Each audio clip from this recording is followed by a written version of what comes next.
On December 21st, 2024, the YouTube channel Sailing Supernova released a gripping recount of a rare act of piracy at sea, an incident that had occurred just a week prior during their passage from Venezuela to Grenada. With their visas about to expire, the crew had no choice but to depart despite rough conditions. We're running our port engine off of a different fuel tank. We have like a day tank installed, and it basically holds 3 of these jerry cans, a hair less.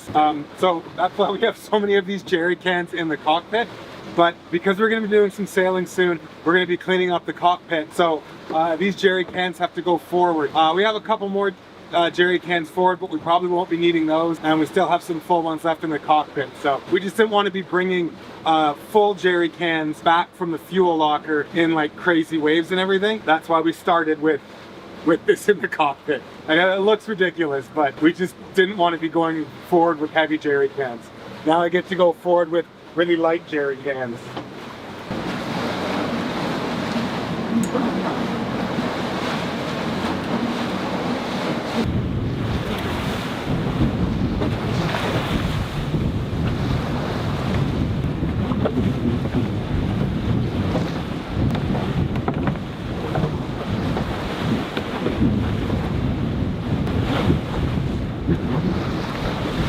That's most of them. We're gonna stick a couple of them down below in here, and we'll reorganize when we're not out here rolling around. Oh, there's birds. Maybe there's some fish. I just noticed on the chart plotter that we've gone over 8,000 nautical miles, and that's since around the end of July last year when we left on this big trip. So that's a pretty big achievement for us. Their catamaran relied on temporary fuel setups and backup systems due to lingering engine problems. After topping off the tanks and securing their gear, they left Los Roques and started what they believed would be a 3-day run offshore. The crossing... Good morning, everybody. It's day 1 of our hopefully 3-day sail from Venezuela, Los Roques, to Grenada. And we are going directly into the wind and the waves. Right now, the wind is 23 knots and literally 0 degrees. So, a bit rough. I slept okay, thankfully. Darcy's gone to sleep now. I think he had a bit of a rough night. A few things not going quite perfectly. Our day tank that we're using over on the port side until we can get to fuel line that we weren't able to get in the ABC Islands to fix that problem.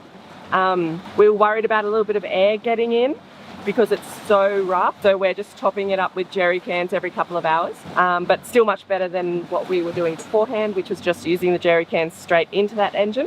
The bilge pump on the starboard side is just working continually, even though once it empties out the water on that side that's getting in a little bit, it should turn off on its own. So we've got to kind of continually go in and flick that off so it doesn't just run for the next 3 days straight. But yeah, just little things like that, nothing major.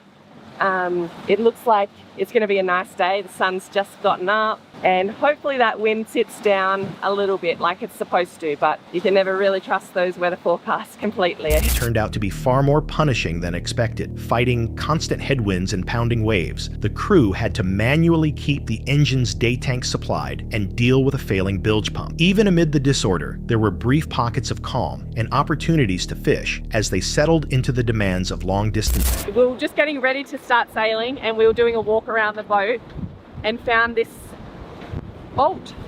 Not sure where it's from. We've looked everywhere. It was just sitting on the cabin top on one of the solar panels as though it's fallen down, but we can't tell. We've looked everywhere, so hopefully it's not something important. But we're going to have to keep a lookout for that. And also the wind has died down nicely.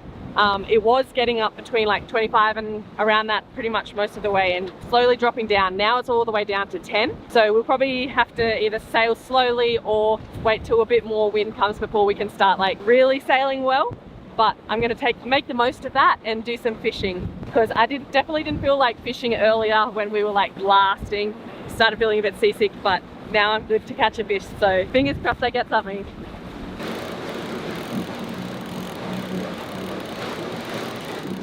Sailing. To shorten the route, they chose to steer closer to the Venezuelan coast, passing near Isla Margarita and Los Testigos. I'm on shift now.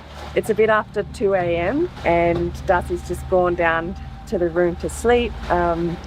He has slept up in the saloon a little bit this passage because it's been so noisy and rolly and rocky and everything, but it's so much calmer right now, so he's gone down to the room. I think it's calmer because different point of sail, wind is nowhere near as much, and so the waves aren't nearly as much. And then also we're sailing, so it's also just better in every aspect. But yeah, the wind for the first day was like 25 most of the time, and now it is only 14, so much different, much nicer for upwind sailing anyway. And in the wave, we ended up reefing the jib before he went to bed. The wind was still up around 20, or had gotten up to around 20, and was kind of hovering between 17 and 18, 19, 20. And we have the waves on the beam now because we've changed that point of sail, and so we were kind of rocking to the side a bit, and we were both kind of like, I think we worry a fair bit about capsizing. It's one of the many or few, I don't know, downsides of a catamaran. So yeah, we reefed just to be extra safe because it's at night time and just me up here. So now we have a reefed mainsail and a reefed head sail, but we're still kind of flying along about 4 knots, so it's pretty good when the wind is only like 14, 13. We thought we turned at the right angle so that we could miss the islands. We definitely missed the first set of islands that we went past and we could see, but there's further islands further down called Islas Tortugas? Oh no, Testigos. Islas Testigos. Though piracy had been reported in that region, the calmer seas offered relief from the relentless swells. But once night set in and the wind picked up again, new complications emerged. Sail battens loosened, lines snarled, and sudden maneuvers were needed to stabilize the catamaran. Then came the critical moment. So I've just made my second cup of tea for the night, and I thought I'd show you how much we've cleared up in here. It's amazing. Even though this has been the roughest passage we've ever had, nothing has fallen to the ground, so you'd probably be super proud of us. I'll show you. As you can see there, the spices, Darcy! Darcy! Darcy, wake up! There's a boat! Get up!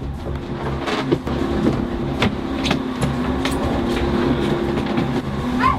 Hey! What are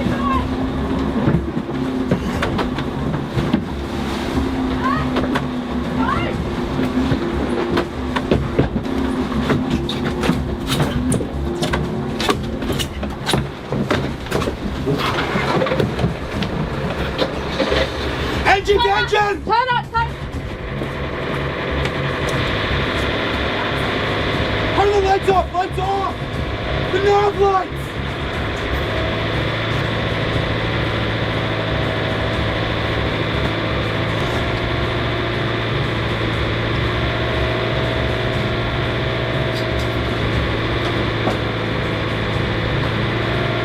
We got attacked! We have to tap! A small, fast-moving skiff closed in rapidly under cover of darkness. Acting quickly, the crew cut all lights, switched their AIS into silent mode, and engaged the engines. Before they could escape fully, one of the attackers managed to climb aboard. A crew member's immediate reaction startled him, causing his weapon to slip into the water. With their advantage gone, the would-be pirates retreated. The confrontation lasted less than half a minute, but its effect was profound. Looking back, the sailors acknowledged that sailing closer to shore had been a mistake, as was carrying too much sail in unstable weather. Still, their well-rehearsed emergency preparation likely kept the situation from becoming far worse. They avoided radio transmissions, instead using satellite messaging to reach a friend who notified the Grenadian Coast Guard. Next, we're going to go over the few injuries that we did suffer. Yvette had a bruised arm when she got hit, and then when she was running back to the cockpit, she slipped and fell and has hurt her back. We were hoping that it was going to get better a little faster, but it's kind of a bit nagging and it's taking a bit longer to improve to the level that we would like it, but still doing okay. I pretty much got out of it without being hurt. I had a bloody nose, and that was pretty much it. And this wasn't like a long, drawn out, like punch for punch fight. This was over very quickly. Like 30 seconds or less, it was over. So the worst of the injuries are Yvette's back. The bruising on the arm is largely gone. She had trouble using her arm for a couple of days after, but the back is the main thing from the slip and the fall. Another question is when or if this was reported to the Coast Guard. Yes, it was reported immediately within 5 minutes of the attack taking place. It was reported to the Coast Guard through our friend Brian.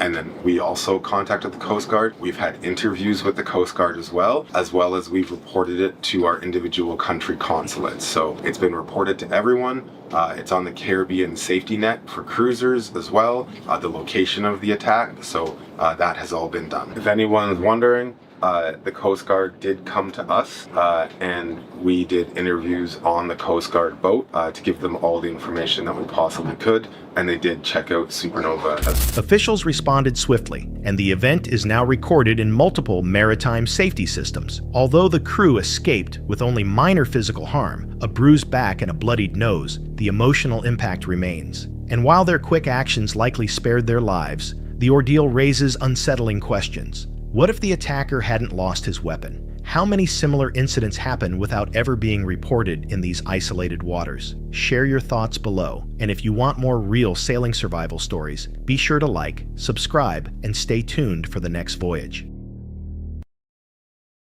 Deep in the Canadian Rockies sits a secluded area known as Spirit Camp, once a ceremonial burial ground for Indigenous communities. Over time, its reputation has shifted into something far more unsettling.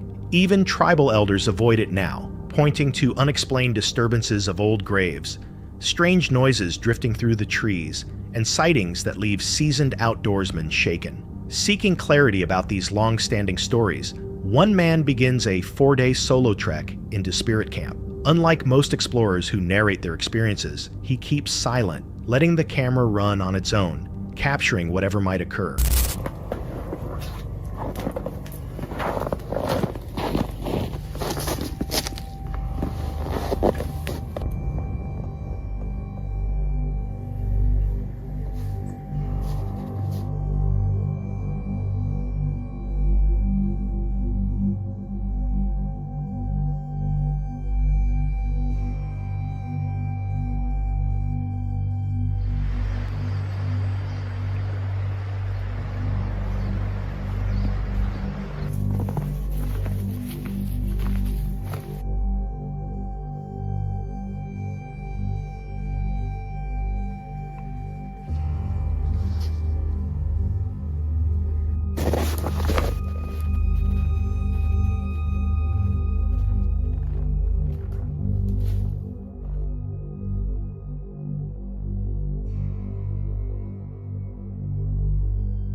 For the first 2 days, everything seems normal. Wildlife moves through the area. His camp remains untouched, and nothing hints at danger. But the calm soon breaks. On the second night, once darkness settles, an unnatural noise tears through the woods, a deep, booming roar that echoes between the trees.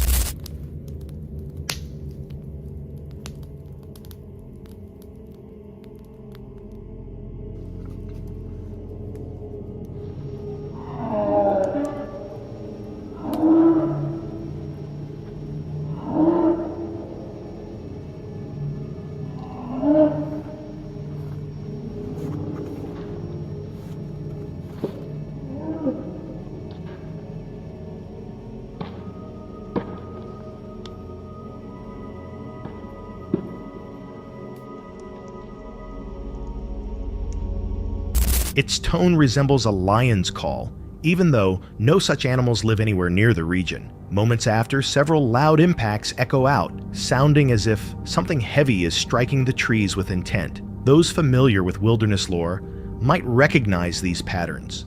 Wood knocks, distant cries, and raw vocalizations often described in alleged Bigfoot encounters. Skeptics argue the noises could come from known wildlife like elk or bears, but neither matches the vocal depth or deliberate rhythm captured in the recording. The intensity of the roar and the controlled timing of the impacts only raise more questions. Could it be an unclassified species, or perhaps an elaborate staged event? Still, Many who have analyzed similar incidents believe this may represent another encounter with something unexplained. No matter which explanation you prefer, one reality is hard to ignore. If you were alone in those woods and heard that roar, close, powerful, and unmistakably real, would you stay for the night?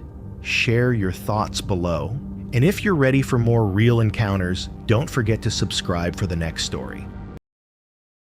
Published on July 5th, 2025, this video begins with a calm and almost picture-perfect tone.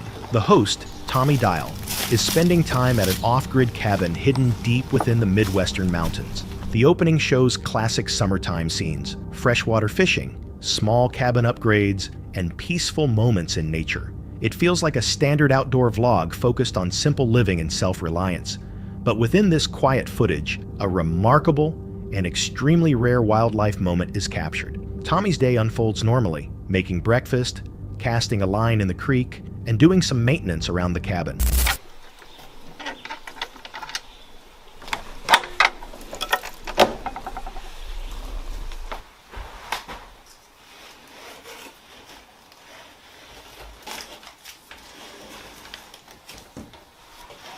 After making our way down the mountain, the first thing on our agenda was to get this cabin cooled off because that summer heat was in full effect.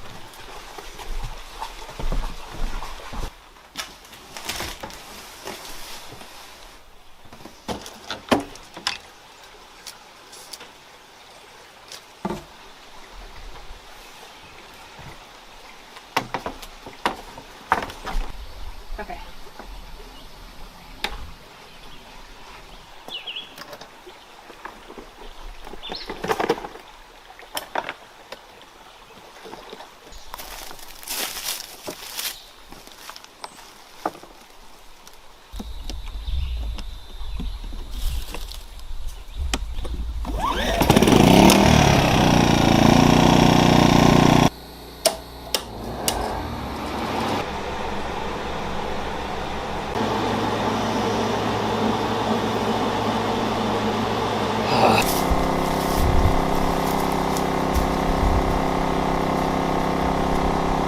Later on, as part of his usual routine, he checks the trail cameras placed throughout the nearby forest.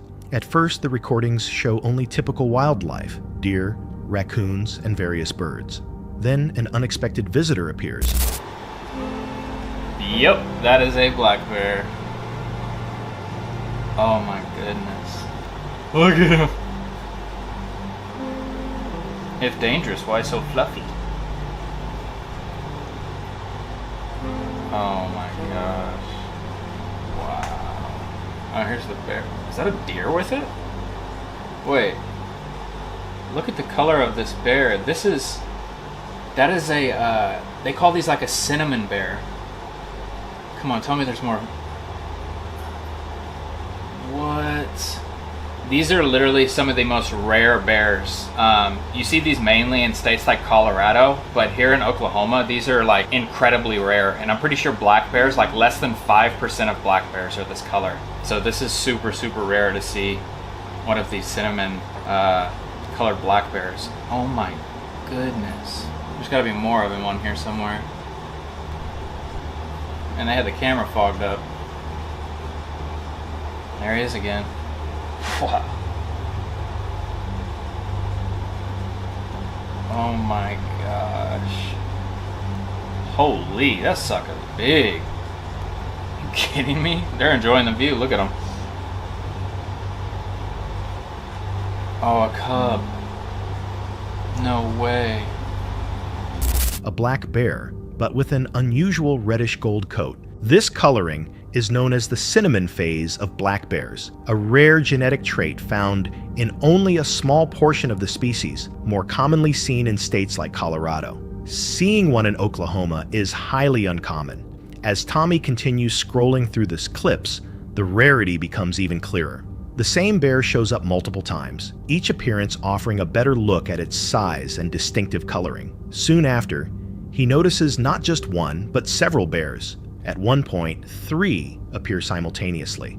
Over the course of the footage, it's evident that at least 5 different bears have moved through the area, including a cub, suggesting this isn't a random occurrence but an active bear corridor. Even without elements of danger, no encounters, no strange sounds, the video delivers something just as captivating, an unfiltered glimpse into a rarely documented part of the wilderness. A cinnamon-colored black bear is a major sighting for anyone interested in wildlife. It's a reminder that even familiar forests can reveal unexpected beauty and mystery. Tommy reacts with quiet appreciation, not dramatizing the find, but showing genuine respect for the animals and acknowledging how unusual the sighting truly is. This wasn't a close call.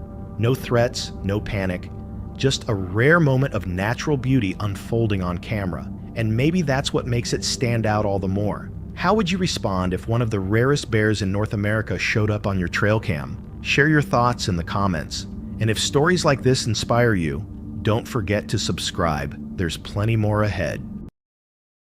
This footage comes from Ethan Price Outdoors, a YouTube channel focused on fishing, outdoor exploration, and small river adventures filmed throughout the rural Midwest. On August 10, 2020, the creator and his father were fishing along a remote creek in Illinois.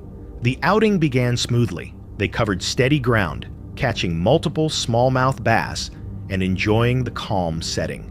The running water, cool shade beneath the trees, and the excitement each time a fish struck the line. They even mentioned how unusually productive the spot seemed that day, with a variety of lures performing better than expected. It was shaping up to be a quiet, meaningful day in nature for the father-son duo, until everything abruptly shifted.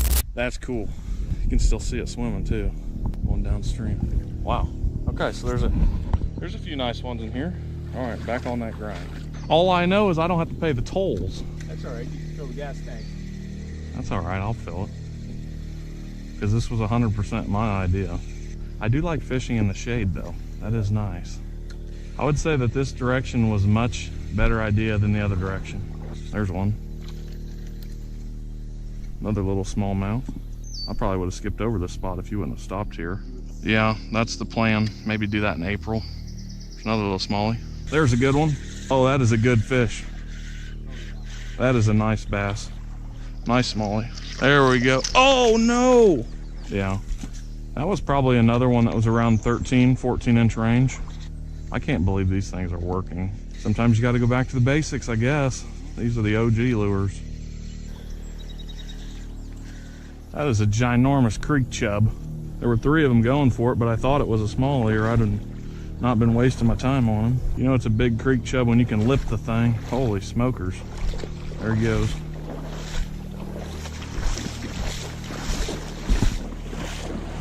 Best catch of the day.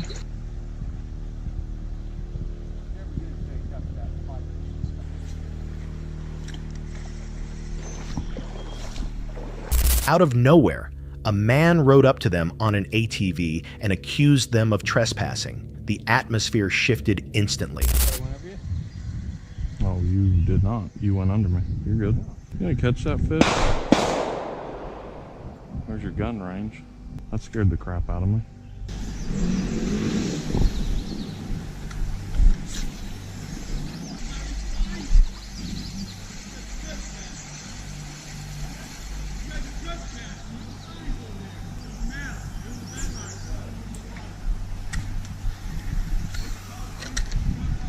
Well, that's the first. Well, I guess. Well, good luck. There's no service. That's probably why they're shooting guns. And what are you gonna do, shoot us? Well, those gunshots, I'm assuming, were the grumpy guy that came down here and told us to beat it. So apparently you can own the river, and he's calling the police. So no big deal. We were backing out anyways. We're like 2 miles from the truck. So hopefully the police meet us there. We'll see. It'll be good either way. Hey, catching any? A few. It's a little slow, but caught any big ones? Really? Wow, we even fished that. Be careful, there's some clown up there shooting and screaming at people. Apparently we're trespassing if we're in the river. He called the police, or he said he was going to, so. How far up? Probably a mile. Probably probably no more now. There's a sign on a tree to the left. We thought it said gun range, but apparently it says, like, we'll shoot you if you come here, so. Aren't people floating the river? I don't know. Yeah, good luck, man. There's a good one. Stay on, stay on. As soon as it hit the water, slammed it. There's a pretty little smallmouth on our way back. Kind of right off that boulder out there. Another little smallmouth. Moments later, gunshots were fired in their direction, breaking the silence.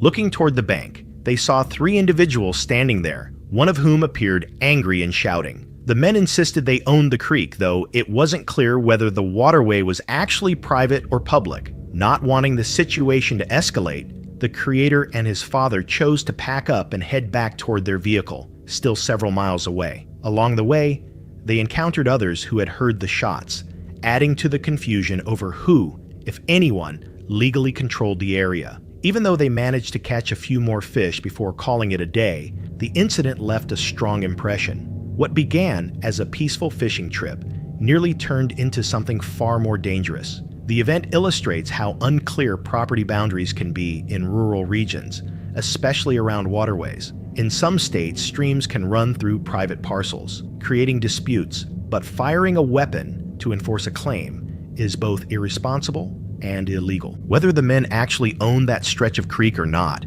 their reaction was far beyond reasonable. Would you ever return to a place where someone might confront you with a gun? And if you were alone in the woods when something like this happened, how would you handle it? On February 28, 2025, YouTuber Mo Sarge shared a solo camping video filmed deep inside the Canadian backcountry. The trip was intended to be another quiet overnight adventure, a secluded stretch of wilderness surrounded by thick forest, far from any nearby town. But as the video progresses, the tone slowly shifts from calm to unsettling. Truly nowhere. I'm listening in right now. I just heard.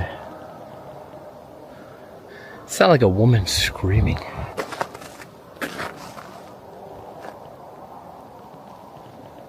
Yeah, that was weird. Wasn't even recording. I'm just walking, and it sounded like a woman, like actually screaming like she needed help. It's hard to hear with this thick hat on. That was like really, really scary. While hiking toward a small fort he had begun building on a previous visit, Mo mentioned hearing what sounded like a woman screaming. At first, he assumed it was just an animal, but then he came across something strange. I still need about probably another half an hour to get to the campsite. And by campsite, I mean the place where I was trying to build like a fort. Oh, what the fuck? Somebody lost a jacket. How do you lose a jacket out here? Hello? Doesn't it look like someone got like pushed or something? It looks like somebody got pushed here. It's like a woman's jacket. Yeah, it's a winter jacket. It's a nice one too. What the hell? Somebody dropped their jacket. And look at this. Yeah, it looks like somebody like fell here. This is like a little bridge. I wonder if somebody under the bridge. Hello? Nope. Yeah, it looks like somebody fell. Yeah, it looks like a big scuffle. Like it literally looks like a big scuffle happened. I wonder if that was... No, I don't think so. I'm trying to think here. I'm like, I wonder if that was like the scream that I heard. I'm gonna leave this hanging. Maybe somebody fell and then they just left without their jacket. I'm gonna leave it hanging right here. That's weird. Such a weird thing to find in a cold winter.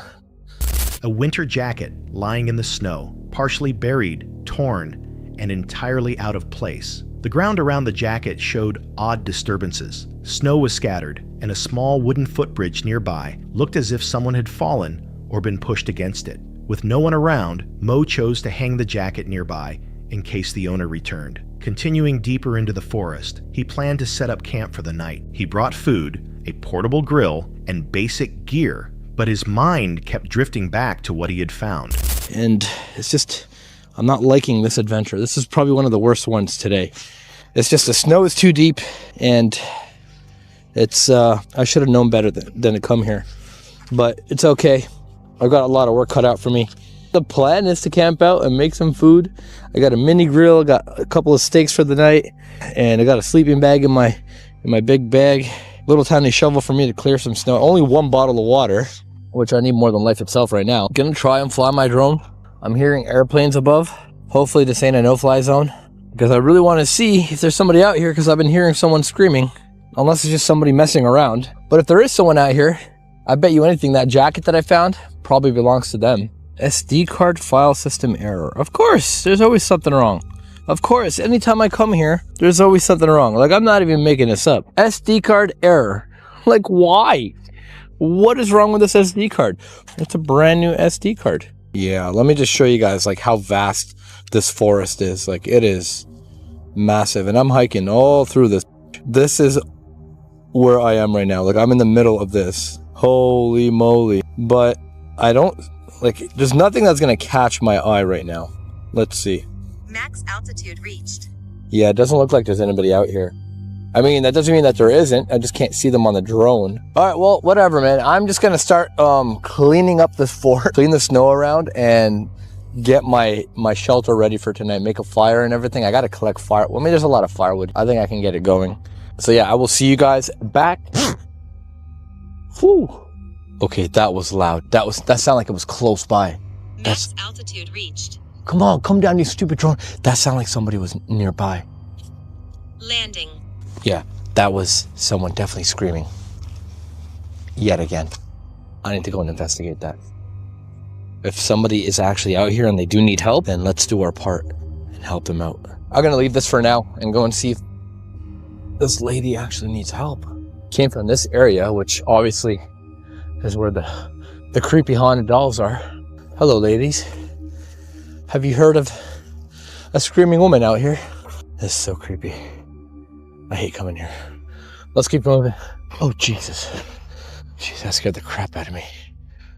Hoping for answers, he launched his drone to inspect the woods from above. But the aerial footage revealed nothing. Just as he began preparing camp, another loud noise echoed through the trees, intense enough to draw immediate concern.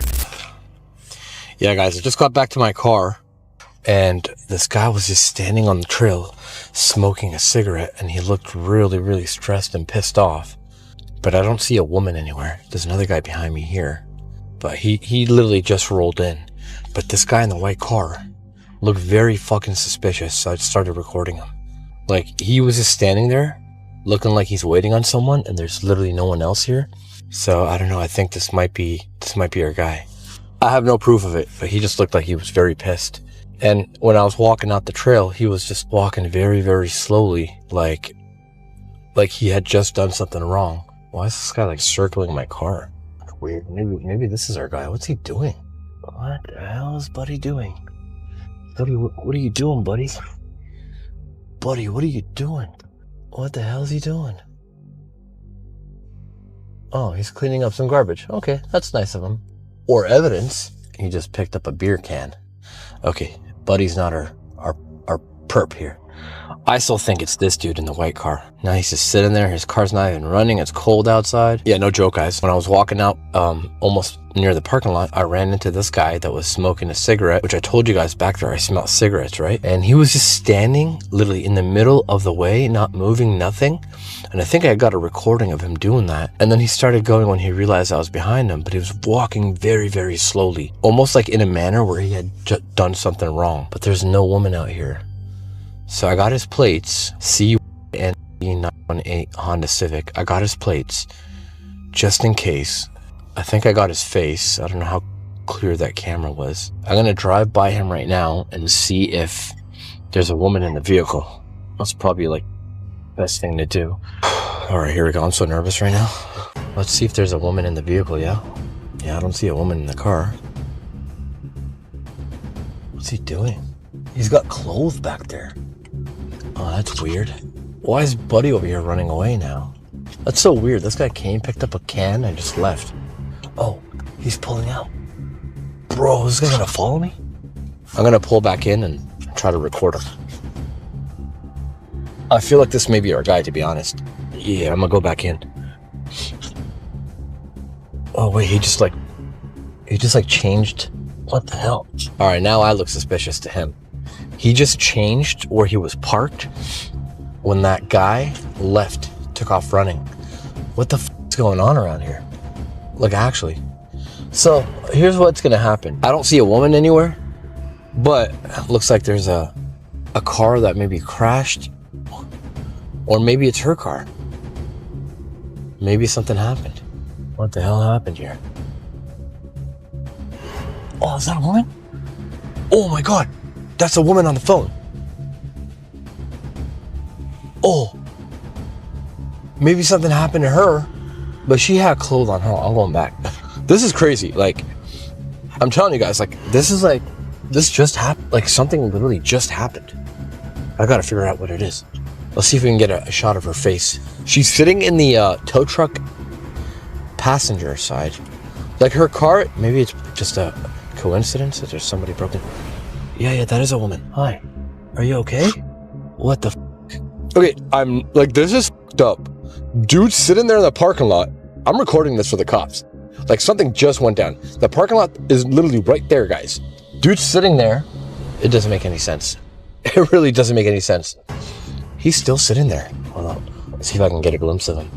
I'm literally gonna sit here and watch this shit. Okay, so here's what's gonna happen. I'm gonna call the cops and I'm gonna tell them what I found. I'm gonna send them my footage. If that is the woman, she's okay. And she's wearing clothes somehow. Maybe the tow truck guy gave her clothes, I don't know. That guy looked fucking shady, I'm telling you. He looked fucking shady. My blood is literally boiling right now. Like, I'm really pissed off. While checking the area, he found a scarf partly frozen in the snow, stained with what looked like dried blood. Combined with the earlier discovery and distant sounds, his simple camping trip took a far darker turn. Eventually, Mo decided to head back to the parking area, and that's when things became even stranger. A man stood alone near the trail, smoking and appearing tense. Another person soon arrived, picked up a beer can, and walked away. The first man remained in a white car, engine off despite freezing weather. Mo became uneasy, noticing the man's slow and hesitant movements, as though he was troubled by something. Soon after, Mo saw a woman sitting in the passenger seat of a tow truck nearby. She was on the phone, alert, and not visibly harmed, but Mo couldn't determine if she had any connection to the jacket or scarf found earlier. He recorded the individuals and their vehicles, later submitting everything to the authorities, hoping they would follow up. But once the video cuts to Mo back at home, he explains that he never received confirmation about the situation. To this day, no official information has clarified what took place in those woods, or who left those items behind. Some viewers believe Mo may have unknowingly arrived moments after an emergency, or perhaps encountered something far more troubling. The blood-stained scarf, the scream-like noises, and the suspicious behavior of the people near the trail only deepen the mystery. But with no verified connection between the woman seen later and the unsettling clues found earlier, the story remains unresolved. Was Mo simply caught in the wrong place at the wrong moment, or did he walk into something much more sinister? And could the woman have been fleeing from someone or something just before he arrived? Sort of Interesting is a YouTube channel recognized for its calm, easygoing style of wild and stealth camping content. Most uploads center around quiet solo camps, relaxed gear discussions, and soft narration that highlights the peaceful side of being outdoors. But on this trip, what started as a simple solo outing. Already today, everything's soaking on the ground. It's forecast 50% chance of rain for every hour until 9 AM tomorrow. My shoes are literally falling apart around my feet, and I couldn't set out until after it had got dark. This sounds like the recipe of a fantastic first ever solo wild camp. I'm Dan Brown, and let's just go and enjoy some nice peaceful calm time in the hills. My backpack for the trip was around 8 kilograms. I packed everything on the inside rather than having the camping rolls on the outside like I normally would, just to be a little bit more low-key and stealthy. I have actually got a backup battery to recharge my head torch and my phone and stuff. However, I'm going to keep my head torch on relatively low settings. Shifted into something far more unsettling. The creator, Dan, began what he intended to be his first genuine solo wild camp. Conditions were far from perfect. Heavy rain earlier had soaked the ground, and the forecast showed a 50% chance of showers every hour overnight. Even with worn gear and muddy terrain, he continued on, hoping for a bit of solitude in the hills. To save battery, he kept his headlamp dim while hiking, which, paired with thick woods and a loaded backpack, slowed him down. He noted feeling uneasy, as the low light made his senses unreliable. Eventually, he paused for a break and thought about cooking a meal on his small stove. So I've been walking for about an hour at this point, and it really is amazing the difference that the backpack has made. And also the fact that I'm using a much dimmer light is starting to make me think I'm sure I can hear stuff and see little flashes and that. I'm sure I can't, but I can't be sure in here where I need to be. So yeah, quick backpack rest, and then we're gonna get, in fact I might get the stove out now, find a spot on the way ahead. But when he briefly switched his light to its brightest setting to search for a flat rock, Get some spooky footage. Dim lights only now. Just shining the torch round on full beam, showing like the woods to the camera. Some car somewhere on a road up there stopped, and I swear a torch shone into the trees, obviously from well above my head, but it's just spooked me a bit. Oh man, my heart is going.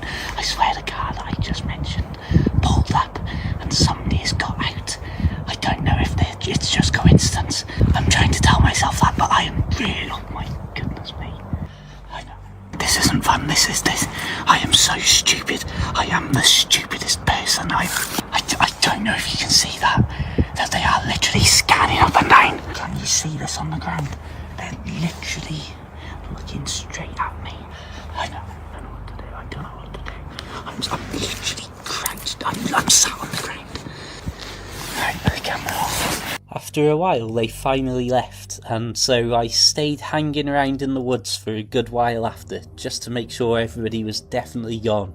everything shifted. High on a road above the trees, a car seemed to slow, and moments later, a beam from a flashlight swept across the forest. It wasn't a quick pass. The light hovered and searched, eventually angling straight toward where he was standing. Whether it was pure coincidence or something more deliberate wasn't obvious, but the tension spiked instantly. He shut off his light and dropped low to the ground, staying completely still as the flashlight continued scanning the area. After a long stretch of silence and darkness, the vehicle finally moved on. Dan stayed hidden a bit longer to be sure the person had truly left before choosing to hike away in the opposite direction, likely out of caution. There are several possible reasons for what happened. The driver might have noticed a tiny light in the woods and gotten curious, maybe thinking it was unusual or out of place. They might have believed someone was lost or in trouble, but there's also the darker possibility that someone noticed a lone camper and had intentions that weren't friendly. Whatever the explanation, it's a clear reminder of how exposed you can be when camping alone in remote places. What would you have done in that moment? Stay hidden, confront the situation, or get out of there? This small, relatively new channel has only posted 3 videos so far. Each upload uses the same simple approach: solo treasure hunting, no narration, and only raw footage of what the creator uncovers. But despite being a newcomer, the very first video left a strong impact. While metal detecting in a remote stretch of forest, the creator came across something completely unexpected: a single backpack sitting alone in the woods. Intrigued, he picked it up. After all, finding a random bag in a place that isolated is far from normal.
Inside were 2 tightly sealed trash bags, and their contents were far from ordinary.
Inside were bundles of cocaine, a firearm wrapped in cloth, a collection of diamonds, and a stack of cash. Everything inside pointed to serious criminal involvement, likely someone connected to drug trafficking who had hidden valuable items deep in the forest, confident no one would ever locate them.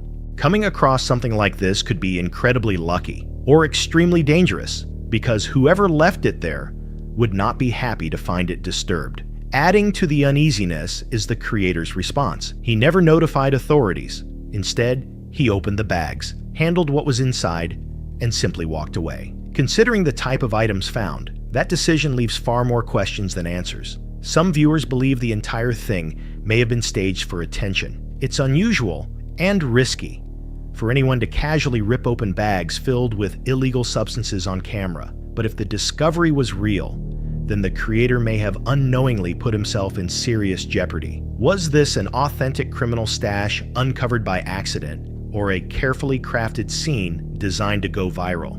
No matter which theory you believe, one thing is clear. A discovery like this is hard to forget. In June 2017, Cindy was celebrating her birthday on a family trip to the Grand Canyon, taking in the breathtaking landscape.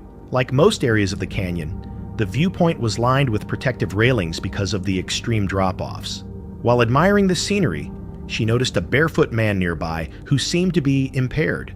Instead of staying behind the barrier, he climbed over it and began walking along the exposed outer edge. You should come back. Is there anybody that works here?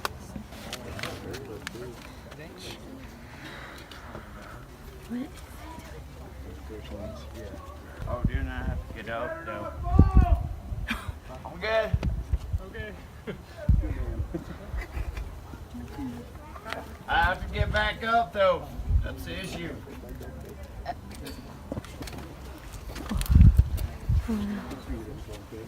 Just come back, man. Just come back. Oh yeah, I'll come back sometime. Oh, this is fucking beautiful. It is, but... Even with people urging him to return to safety, he kept moving along the ledge, seemingly unconcerned about how dangerous it was. Moments later, he reportedly said something unsettling before losing his balance. In a split second, he slipped and fell over the side of the cliff, right in front of shocked witnesses. Oh shit, is he okay? Wait. Oh no, oh no. No, don't look. Oh my god. Oh my gosh. Oh my gosh.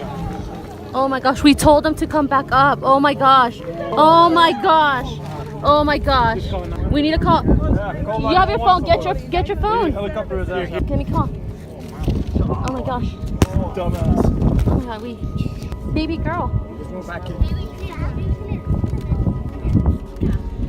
Oh my gosh.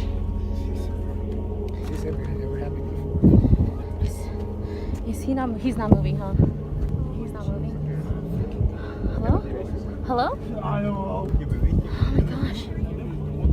Hello? Chaos broke out as bystanders rushed to contact emergency responders. A helicopter rescue crew was quickly sent to the area. Against all odds, the man survived. His fall was stopped just before he would have dropped a second time, a fall that almost certainly would have been fatal. But his recovery was long and difficult. He spent 2 months in a coma, battled sepsis caused by infections in both collapsed lungs, and although he eventually regained mental clarity, his memory remains inconsistent. Some believe he simply misjudged the risk during an impulsive moment, possibly heightened by intoxication. Others view it as part of a growing pattern of risky behavior in tourist destinations, where the drive for attention or a dramatic moment can overshadow basic safety. Was it a reckless decision influenced by alcohol, or an extreme attempt to stand out that went too far? Whichever the case, one truth remains: no scenic view is worth gambling your life on, especially when the safe vantage point is just a few steps behind a railing. The footage comes from a remote, snow-covered region of Romania. Two cousins were driving along an icy back road when their vehicle became stuck in the snow. The one holding the camera, who also runs the channel, began recording the moment. partly to tease his cousin about getting the car stuck. At first, the situation felt casual and lighthearted, but as the camera continued rolling, something unexpected appeared in the distance. I'm a demon.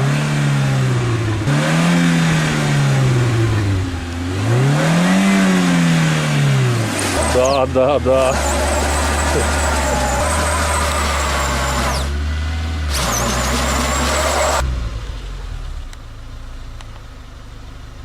Чуваку.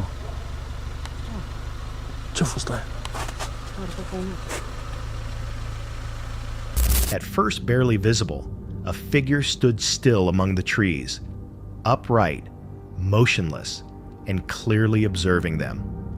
The moment it seemed to realize it had been spotted, the figure abruptly turned and sprinted into the forest, leaving both cousins startled and genuinely disturbed. Their reaction wasn't exaggerated or theatrical, which only made the moment feel more believable. Whatever appeared in the background wasn't something they planned for. Could this have been a rare sighting of the creature tied to local folklore, often compared to Bigfoot?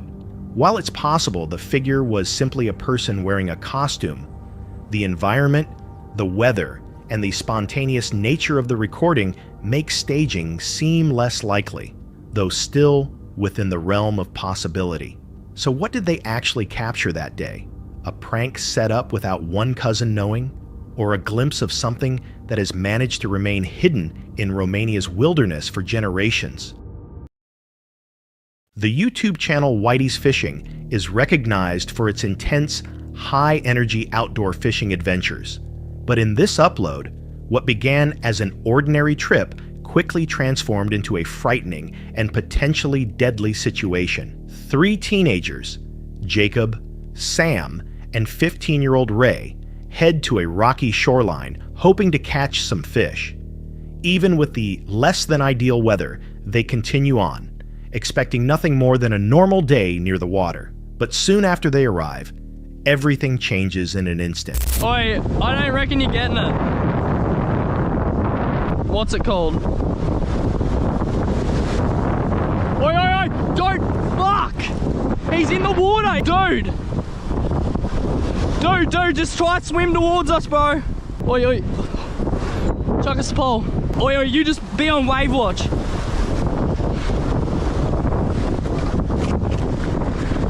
Oi, hold that. Go, just climb yourself up. Oh! Oi, fuck. Dude. Oi, big one. Fuck. You're gonna have to come up, dude. Try come up. Hold that. Oh, dude, you're gonna fucking cut yourself. It's all good, don't worry about the rod. It's just, here, hold this.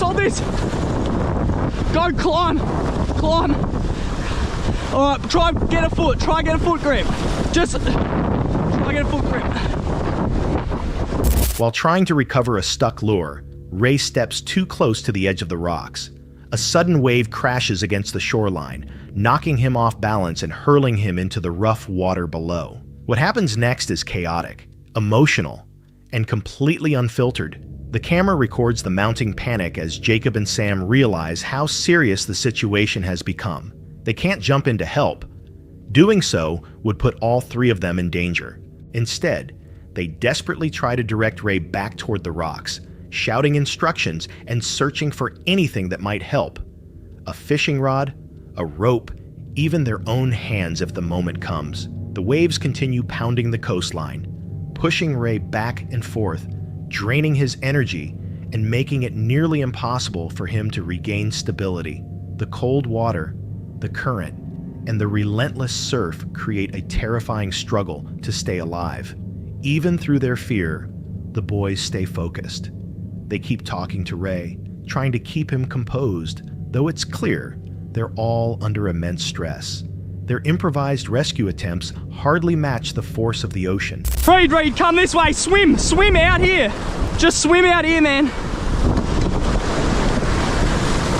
Sam, get ready. Just swim up. I reckon just try climb the rocks. Here, yup. Go, go, go. Just start climbing. Just, fuck. Just, or you gotta swim this way. Or you just stay calm. Just stay calm. That's all you can do. Ah! Dude, fuck! Oi, oi, oi! Dude! No! Fuck, man! Oh, big wave, big wave! Go, grandma! Oh, no! Fuck! Oi! Just stay as calm as you can, man. Yeah, I know, it fucking slipped. Oi! I think this isn't a good idea. You just gotta try and grab the rocks. Fuck, man. Gotta come this way. Oi, oi, here. Get ready. Swim right, swim right. Swim this way. Yeah. Oi, oi, another big one. Another big one. This is fucked.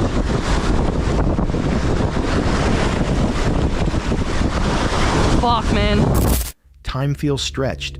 With every wave, the danger intensifies. Ray grows visibly tired, holding on to whatever hope he can, and relying on the guidance of his friends as he fights to keep his head above water. Finally, after what feels like an endless ordeal, Ray manages to get close enough to the rocks for one last attempt. Jacob and Sam reach down, grabbing hold and pulling him upward as the waves crash behind him. When he finally climbs to safety, the moment is overwhelming and raw.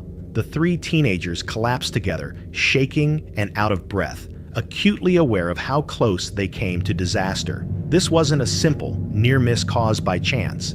It was the outcome of taking risks in a dangerous environment. Yet their ability to stay calm, communicate, and avoid reckless decisions likely saved Ray's life. Many similar incidents end very differently. The video serves as a powerful reminder. No catch is worth risking your safety or your friends. Coastal rocks may appear stable, but the ocean can change in a split second. Would you have known how to react in their situation? Or would panic have taken the lead? Share your thoughts in the comments. And if you want more real stories that reveal both the excitement and danger of the outdoors, be sure to subscribe. The next one might be unforgettable. In the depths of the Canadian Rockies sits an isolated spot known as Spirit Camp, once regarded as sacred by Indigenous groups and used for ceremonial burials. It has since become the center of numerous unsettling stories. Over time, even longtime residents have chosen to steer clear of it. Accounts continue to circulate about disrupted graves, mysterious voices drifting through the trees, and strange occurrences that leave experienced hikers on edge. One man, determined to learn the truth behind these legends, sets out alone for 4 nights in Spirit Camp. He records his trip without narration or commentary, just a quiet camera left running to capture whatever the wilderness decides to show. Спиннинг я с осени не доставал. Еще ни разу не рыбачил. Все оборудование. Вон сколько всего. Рыбачить буду на вертушечку, вот на такую. Вертушка та же с прошлого года. Ничего у меня не поменялось. Пришлось, короче, все это дело обрезать. Сходил, подумал, даже бумага есть. Мало ли мысли записать. Ну все, ребята, спиннинг собрал. Короче, еще один поводок нашел на запас. Такой ядреный, как вот этот чай. Очень крепко завалился. Сейчас тихонько пойду, покидаю. В этой речке есть и хариус, и щука. Так, беру только самое необходимое.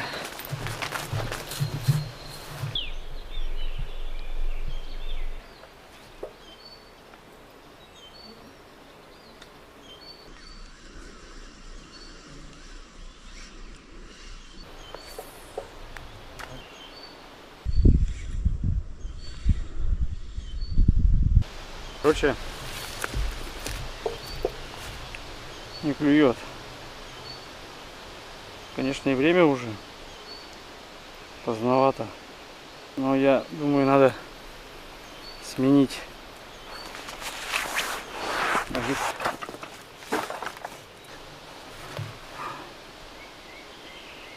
Накидался. Вот эта кепка, она, конечно, классная, все, но она насквозь вся светится. Гнус, вот эта вся машкара, через нее едят, как я не знаю, как будто ничего на голове нету. Приходится надевать вот так вот капюшон. Капюшон надеваешь, блин, жарко. В общем, есть нюансы. Оторвал, порвал нить, ну, короче, сам узел завязал. Сейчас буду разматывать и обрезать лишнее. Ну и чай я попью и пойду с этой стороны. The first 2 days pass quietly. Wildlife occasionally wanders near his campsite, and the surroundings seem calm. Just another peaceful stretch in the backcountry. But everything shifts on the second night. Once darkness settles over the forest, a sound tears through the silence. A deep, throaty roar rolls through the trees, far louder and more resonant than anything typically found in the region. Its tone is oddly similar to that of a lion, an animal that doesn't exist anywhere near this part of the continent. Moments later, the quiet is broken again, this time by heavy, deliberate knocks against the trees. The steady pounding is a hallmark often linked to reported Bigfoot activity, commonly called wood knocks. Such claims frequently describe strange vocalizations and eerie cries traveling through the night. Skeptics might argue the noise came from an elk or maybe a bear, but neither explanation fully matches what was captured. The roar carried too much depth, and the knocks were too intentional. Together, they've sparked speculation that something less familiar may have been responsible, something rarely seen but frequently discussed in wilderness tales. Whether it was a known animal or something unexplained, one fact stands out. That sound alone would have sent most people fleeing. Would you have stayed to figure out what caused it? Share your thoughts in the comments. And if real unsolved wilderness encounters interest you, hit subscribe. There's always another story coming. This wasn't the couple's first time camping, but it might be the last time they willingly returned to that particular stretch of forest. The footage comes from the Exploring with Bear channel, hosted by Jerry, known online as J Bear. He's recognized for pushing deep into remote wilderness areas in search of unusual encounters, and he's documented countless solo trips. But this outing was different from the rest. This time, he wasn't alone. His wife, Tiffany, joined him for a camping trip in what he referred to as Bigfoot territory. Hey! My beautiful wife, Tiffany, has agreed to come out Bigfoot hunting and camping with me tonight. And we're actually probably only about 5-10 minutes away from the place right now. And we pulled over. There's a lake and woods all around us right now. Well, right now we're out in the middle of like nowhere. So I figure this is probably the best time to tell you where we're going to be going camping. You don't watch none of my videos though, so she don't really know. Anyway, where psychopaths have attacked before. That was like 1.5 years ago though. This is where the tent that got mangled of mine, and I had to get a new tent and everything. This is where that happened. You said we were going somewhere safer. Well, it's been 1.5 years, so that's a long time. But time heals all wounds. That's a long time. You know, what's the chances of another psychopath showing up tonight? Right there. Here comes one now. Here it is. By the way, we're on a road where there's hardly ever any cars that go down till now. A secluded region surrounded by lakes and known for unsettling experiences. On a previous solo visit, Jerry's tent had reportedly been damaged during the night by something unknown. Whether animal or human, he never determined the cause, but it left a lasting impression. Their trek into the woods began with something alarming. 2 large trees had been bent unnaturally across the trail. So Duber, I did another thing for you earlier. I came out here, I knew this place is out in the middle of nowhere. It's probably not being used and it was going to be all overgrown. So, and I'm glad I did because now it's night. So I had to remove like 2 trees out of the road. And then, oh, wait till you see these bends. So one of the signs for Sasquatch is, we'll have to look for more. But bent trees, weirdly bent trees. And that's right by the camp. It was like something was trying to block the entrance with all the trees going across and then the 2 bent trees. So wait till you see it. I'll show it to you. But it's so pretty interesting right off the bat. But I did clear it all out for you. So now we're not going to have like, we got to walk through like tick magnets. And it'll be nicer. It'll be nicer to move around the camp. Which Jerry suggested could be a territorial marker, a detail often discussed in Sasquatch-related accounts. Whether coincidence or something else, the The sight left both of them uneasy. After clearing the path, they reached their campsite and tried to set a calm tone. Tiffany admired the lake nearby, and Jerry showed off a stash of snacks he'd packed for the trip. But underneath the lighter moments, tension hovered.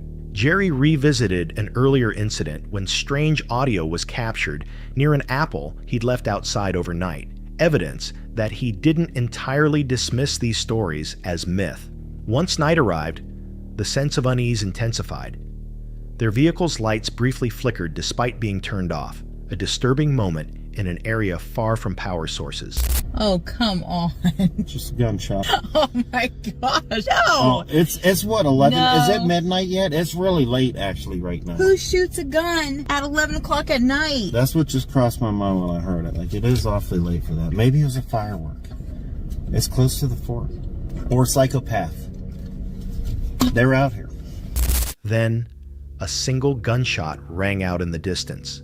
It was close to midnight, and the sound cut through the quiet in a way that shifted the energy of the entire night. It wasn't close enough to see, but it was unmistakably within earshot, far too strange to ignore. Earlier, they had found evidence of old human activity deep in the woods, an abandoned satellite dish hidden in brush, broken fencing, and scattered debris in a place that seemed far beyond any official trail. But the most notable things were the trees. Many were bent, not snapped, and twisted in what looked like intentional patterns, often leaning in the same direction. Jerry repeatedly pointed out how frequently these formations appeared, calling into question whether nature alone could explain them. As hours went on, Tiffany's discomfort became more obvious. She described a feeling that something was wrong in the forest, not just eerie, but fundamentally unsettling. And Jerry, who usually countered fear with humor or logic, didn't push back this time. His tone shifted. He became quieter, and the weight of the environment seemed to finally settle in. What made this video memorable wasn't a sudden scare or dramatic moment. It was the slow-building sense of dread. The bent trees, the strange noises, and the disorienting energy of the forest created a powerful impression that something was off. Viewers noticed that Jerry, typically confident and lighthearted, seemed different. His posture, his voice, and his usual playful manner all gave way to caution. Whether the cause was natural or something harder to explain, one thing was clear. The forest had a presence that was impossible to ignore. Would you camp in a place where even experienced explorers hesitate to return? Share your thoughts in the comments. And if you enjoy real encounters that make you question what's out there, be sure to subscribe. The next story might change how you view the woods. September 16th, 2023. Late summer in the Korean mountains. Rain falls endlessly, wrapping the forest in a constant gray haze. This is Kieran Camp, a YouTube channel known for peaceful solo camping trips, where gentle rain, simple meals, and quiet companionship with her dog Ange create moments of calm. But today, that calm feels uncertain. The air is thick, the clouds low, and though the woods seem quiet, it feels as if they're holding their breath, waiting for something.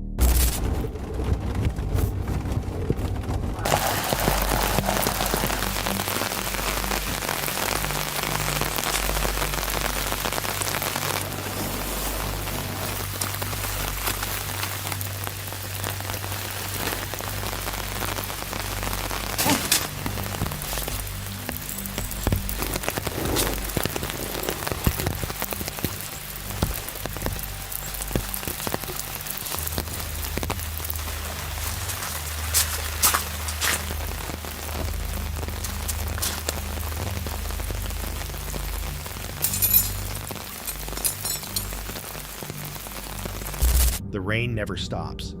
Kieran steps out in her raincoat, her movement slow and deliberate, as if the forest itself is watching. The ground squelches under her boots, while she struggles with a one-touch tent that refuses to cooperate. By the time it stands, both she and Ange are soaked through. The little dog shakes herself off a drenched silhouette against the gray mist.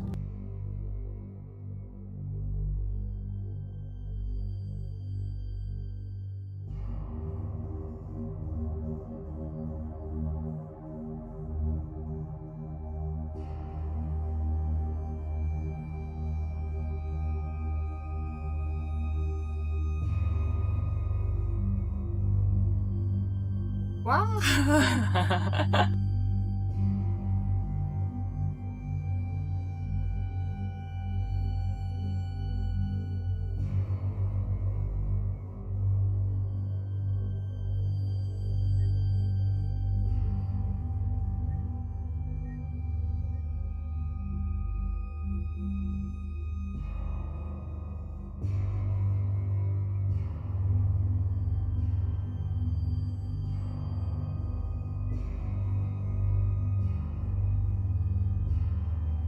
완전 화생방이야, 화생방.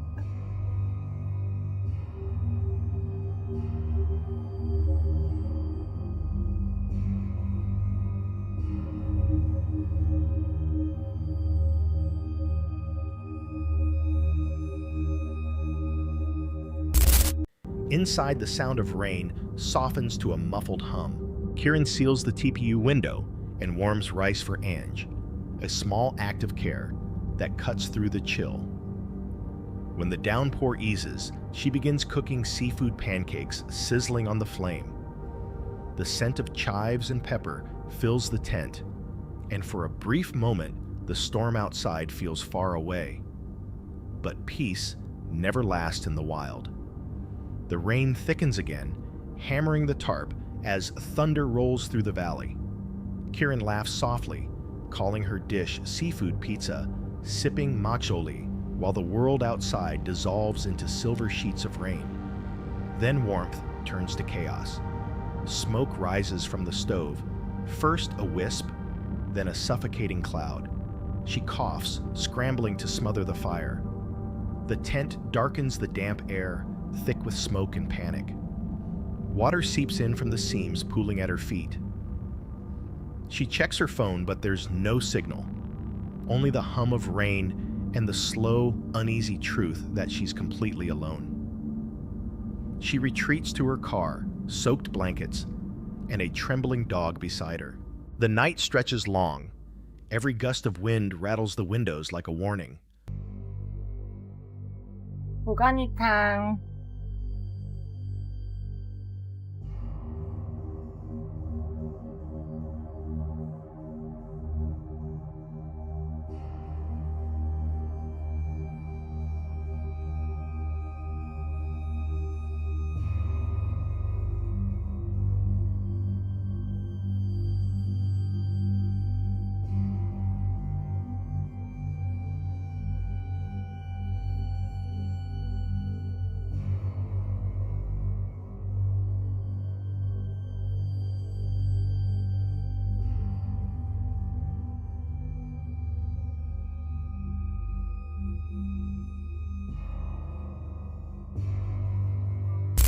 Morning comes still heavy with rain. Kieran feeds Ange ox knee soup and makes herself coffee and a bagel, the warmth easing the memory of smoke and fear. The trip, she admits, felt like a small disaster, but every storm teaches something. The ground hardens after the rain. Maybe this is what solo camping really means. Not peace, but endurance. A reminder that serenity isn't found in comfort, but in surviving discomfort with quiet strength. As Kieran and Ange walk away from the drenched campsite, their footprints blur into the mud. Would you still seek peace if the rain never stopped? October 19th, 2025. Deep in the Pacific Northwest, the crew from Twin Paranormal arrived at a secluded cabin hidden miles from the nearest town. There was no electricity, no phone signal, only endless trees whispering in the wind. For years, locals had spoken of this place, a forest cabin where a witch once performed dark rituals, and where travelers claimed to have seen something not quite human. Some called it Dogman, others a skinwalker. Tonight, the team began their investigation inside the very walls where those legends began. This cabin feels very, very eerie. We've been to a couple of cabins and have never felt this way, huh? No. Ever. It's like you're constantly being watched. The plan is, we're gonna sit in a circle, we're gonna ring this bell. We're gonna try to bring in whoever people see or think they see. This camera just got blurry? How? Now it's good? It just blurred out. Whoever you are, whatever you are, we're gonna ring this bell. If you can hear it. Did you hear that while you were talking? Sounded like somebody was talking outside of the cabin. Right out the window here. Where is that? That's right here. Can you step away? Why does that thing sound like that? I don't know. What? I just felt a... Whoa, did you just hear that upstairs? Mm-hmm. I'm gonna reset it. Yeah. The moment they stepped inside, the atmosphere shifted. The wooden floor creaked under their boots, and the silence grew so heavy it felt alive. Every shadow stretched too far. Every corner seemed to breathe. Twin Paranormal had explored dozens of haunted places before, but this cabin carried something different, something watching. They gathered in a circle, placing a bell in the center, the air trembling with cold. Before it rang, a dragging sound echoed from upstairs, slow, deliberate. The camera lost focus on its own, and a whisper came from outside the window. Did you hear that one of them asked? Everyone had. We have these devices that you can speak through. You can say one word or a whole sentence. You can say whatever you want.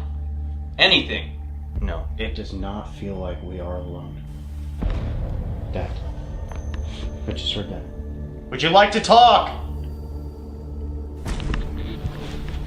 Who's upstairs?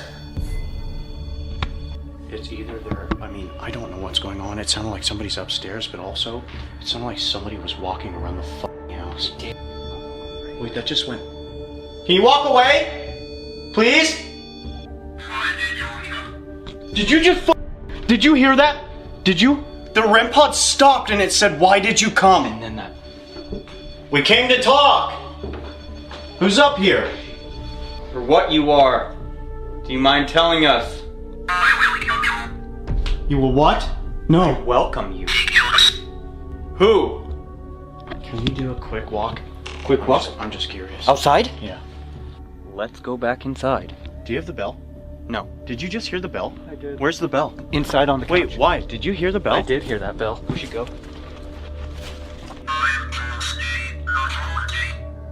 I'm hosting, not I've seen what's inside! What are the odds? We go out there, it says, "I like the forest." Evil. I've seen what's inside. House, evil. Who is this? There's something evil in here? Shut the up.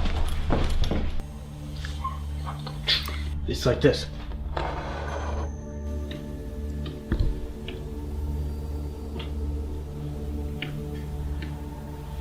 Can you see us? Are you watching? Did that say yeah? Yeah. Yeah, don't fear us. Demise? Two different devices. Is there somebody outside? Whoa, that's not demise. The eyes? Thermal! Do we have it? What? Bro? Somebody said thermal, is that how we can see you? You said you know what's inside this house. You said it's evil. Where are they? Do not touch. She's around here. When the bell finally chimed, the spirit box answered. Static cracked, and a faint, broken voice emerged. Why did you come? Then another followed, deeper. Colder. I welcome you. He killed us. They rushed outside, hearts pounding, but the woods were empty. And yet from inside the cabin, the bell rang again on its own.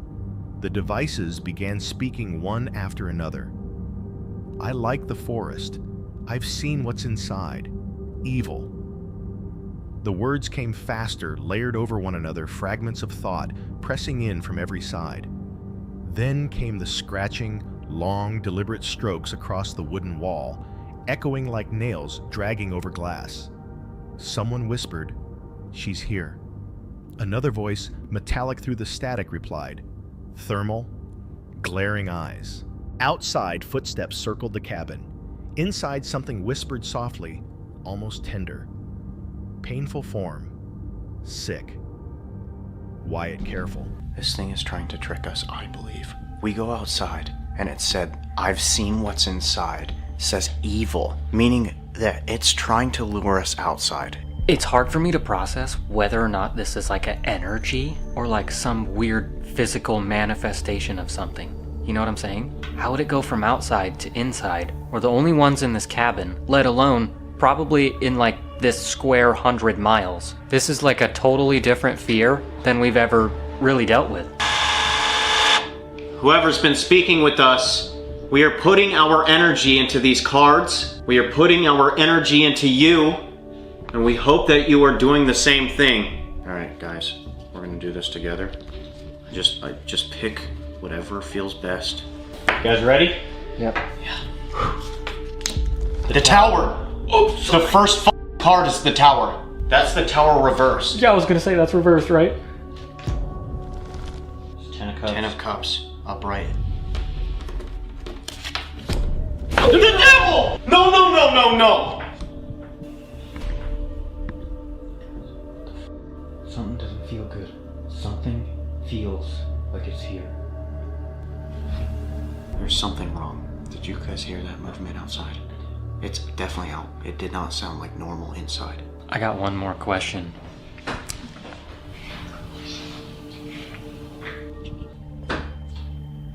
Guys, what if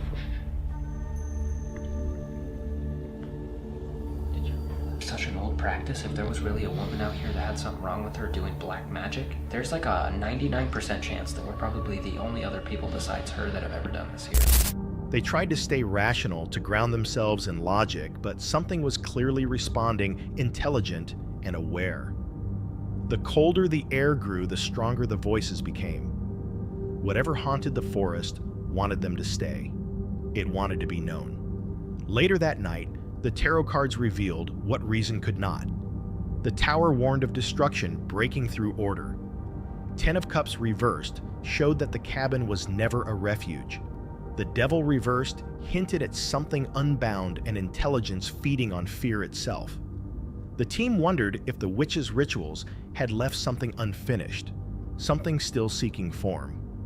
When dawn arrived, a voice on the recorder repeated one phrase again and again: "I host, not haunt." Maybe it wasn't a spirit trapped in the cabin. Maybe the cabin was trapped by it. October 9th, 2025.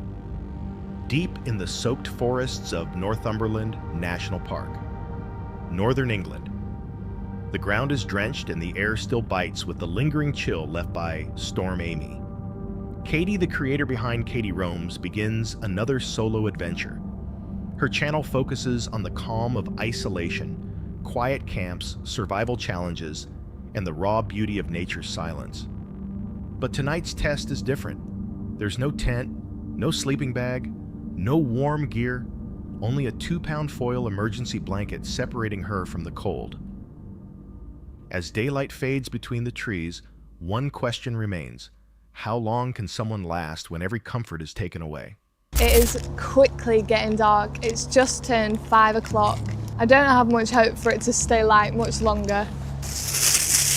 The rules of this challenge are simple. No fancy gear, no sleeping bag, nothing extra layers wise. I've just got my thermals on and my rab pants, which are lined. I'm allowed to use any natural materials around me to make it more sheltered, and I've got a foil blanket. That's it.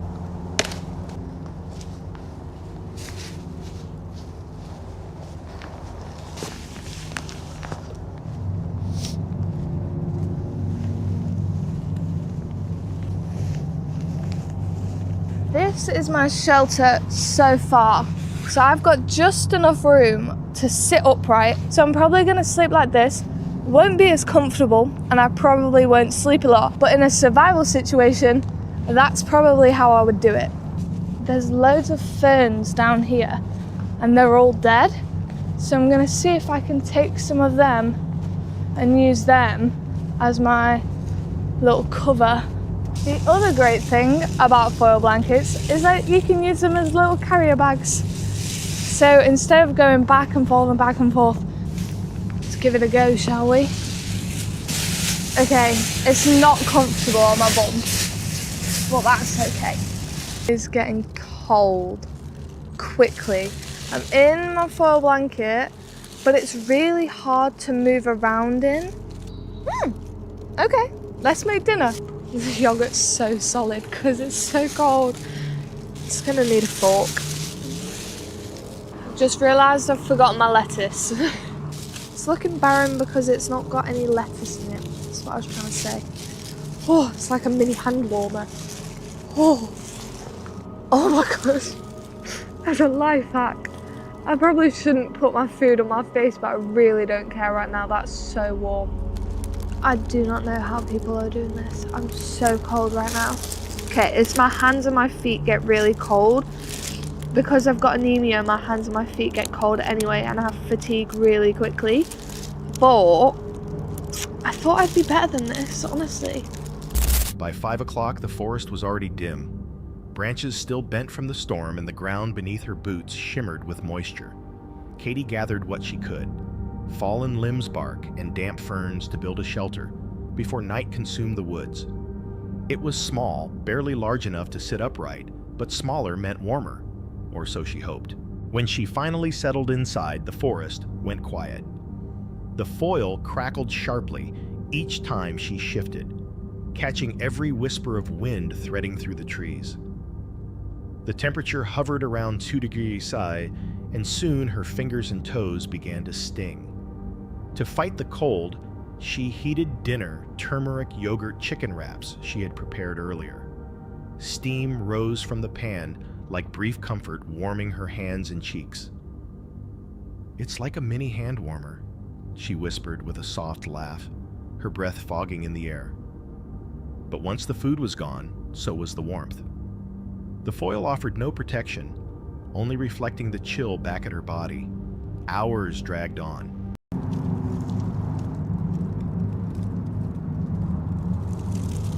Right now, it's mainly my hands that are really cold. I've got them wrapped in like a double layer of the blanket, but it's still not doing much. If I can get my body temperature a bit more up, then it can start reflecting my heat better, because right now it's just probably reflecting cold onto cold. I'm trying to stay out as long as I can. I don't know how long I'm gonna last, honestly, at this point. I think I need to make a decision within the next 20 minutes on whether or not I'm sticking it out. I have to remember that I have anemia as well, because at the end of the day, it is not worth getting hypothermia for a YouTube video. So I will make my call based on how I feel. I've done some star jumps, I've done push-ups. I just can't seem to get warm, and I don't want to waste my energy either. Oh my gosh. I think I'm always gonna hit a main trail, which is good. Nelly! I did not make it through the night, but that's okay, because a £2 emergency blanket was not enough for me to survive through the night. The temperature dropped even further. She wrapped herself tighter, murmured encouragement, tried jumping jacks, even push-ups, anything to spark heat, but her body refused to respond. Fatigue crept in slow and heavy. "It's not worth getting hypothermia for a YouTube video," she said quietly, voice trembling. She stood, pulled the foil from her shoulders, and disappeared into the dark of the Northumberland Trail. Later, she explained that a foil blanket doesn't create warmth. It only reflects what already exists. When your body's empty of heat, it reflects nothing back. Viewers later pointed out strange moments, the foil shifting after she stood, the way her breathing stopped for a second before she spoke again. Some insisted it was just the wind. Others weren't so sure. Katie didn't last the entire night, but she left with a truth that cuts deeper than pride. Survival isn't about strength or fearlessness. It's about knowing when to stop. Still, one question lingers among her viewers. When she left that fragile shelter behind, was she truly walking away alone? On January 5th, 2025, the Indonesian YouTube channel Om Mama Nu released a video showing a solo overnight deep inside a secluded plantation. The spot lay between a rubber forest and oil palm groves. On the surface, it seemed peaceful, yet beneath that quiet rested a dark past that, according to locals, never truly faded. Years earlier, this same area had been the site of a violent land dispute. Several people were hurt, and at least one man was killed in a brutal manner. His body, discovered bearing signs of severe trauma, became the center of chilling tales. Whispers of a spirit still roaming the trees, unable to rest, searching for justice or peace. The creator behind the channel was no stranger to unsettling places.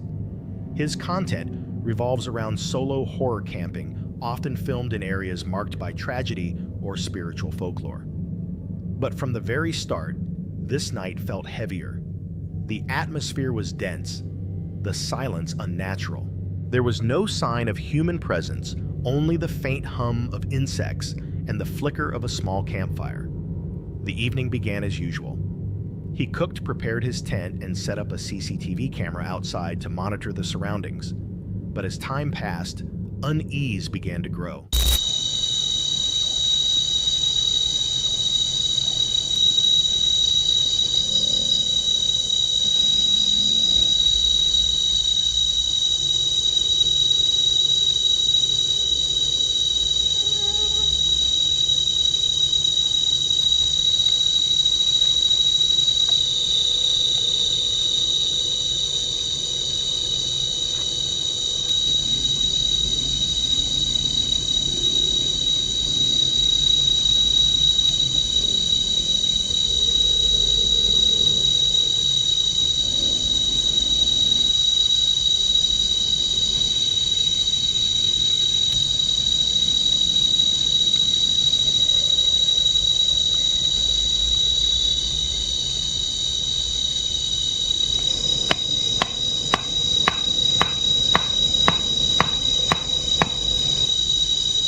Strange cries echoed high above in the treetops. Rustling sounds stirred within the bushes. Then came an eerie stillness that swallowed every trace of natural sound. Sometime after 2 a.m., things escalated.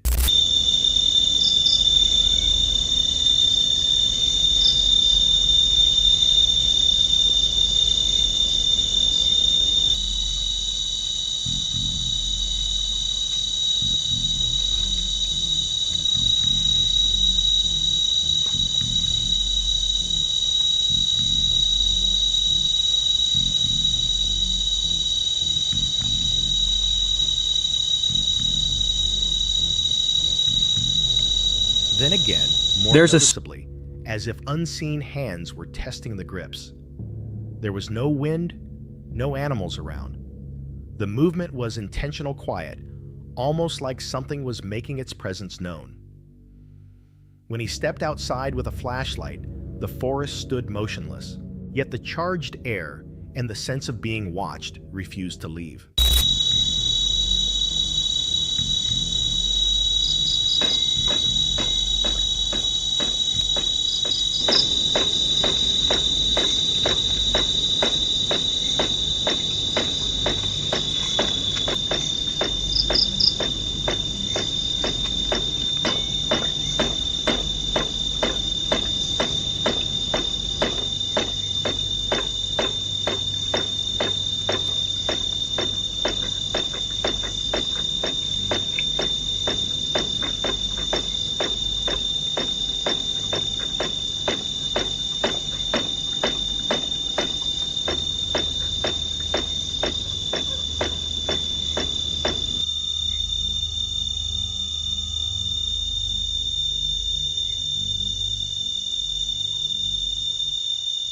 Hours later, as he reviewed the CCTV footage, he discovered something chilling. For a few seconds, the camera caught a faint, translucent figure standing beyond the tent, human-shaped still, and then vanishing into the trees. The moment coincided exactly with the bike's strange movement. The remainder of the night was filled with scattered knocks, shifting shadows, and long stretches of oppressive silence.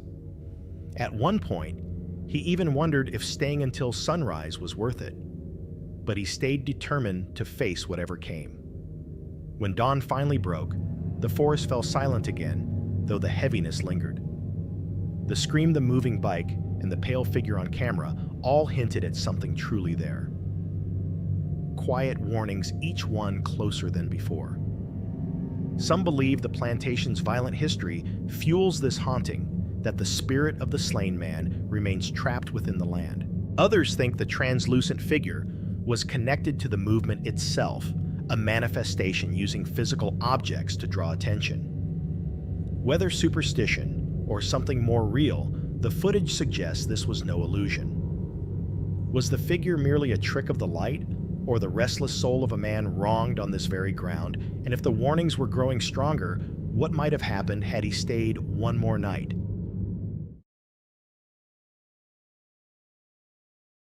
It was Sunday, July 16th, 2006. Two brothers wandered away from their family's campsite in Tofino, Canada. Their parents stayed behind while the boys set out to explore, hoping to capture some wildlife on camera. Locals often mentioned seeing deer and even bears in the area, so the brothers eagerly ventured into the woods. But what they encountered was nothing they could have prepared for.